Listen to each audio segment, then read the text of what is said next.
nous sommes ensemble. Bonsoir à tous et bienvenue à ce Flash Info. Présidentielle 2025, le politicien Célestin N'Djamène rallie le G20 pour soutenir le chef de l'État. Monsieur Célestin N'Djamène, figure politique bien connue sur la scène camerounaise, a officialisé son adhésion au G20, la plateforme regroupant des leaders de partis et de formations politiques qui militent pour la réélection de son Excellence M. Paul Biya à la présidentielle du 12 octobre prochain.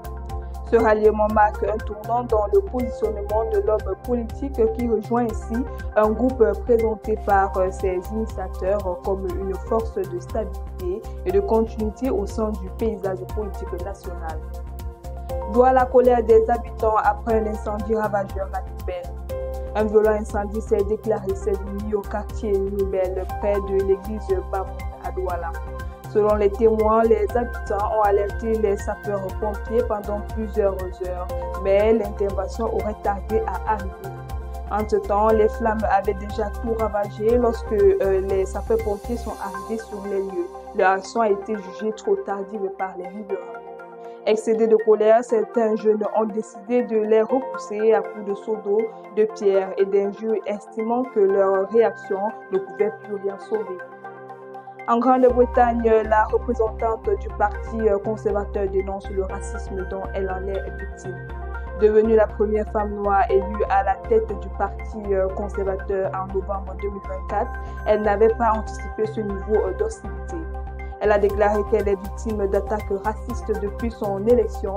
Si elle décrit les attaques de ses collègues et députés, elle fait savoir que celles-ci sont minimes par rapport aux insultes qui lui sont attribuées via les réseaux sociaux. Le phénomène prend de l'ampleur alors que la femme politique avait célébré la Grande-Bretagne comme le meilleur pays au monde pour les personnes noires.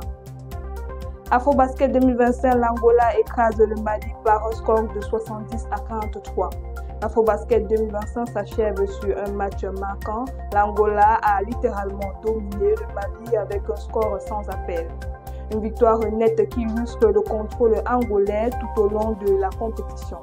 Le Mali, malgré ses efforts, ne parvient toujours pas à décrocher un trophée continental restant à 0 titre dans l'histoire de l'Afrobasket.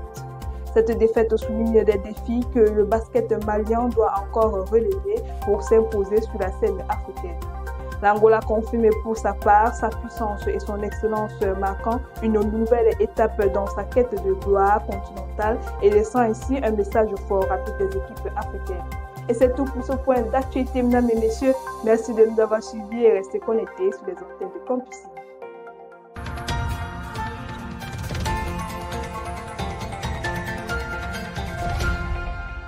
Campus TV, nous sommes ensemble.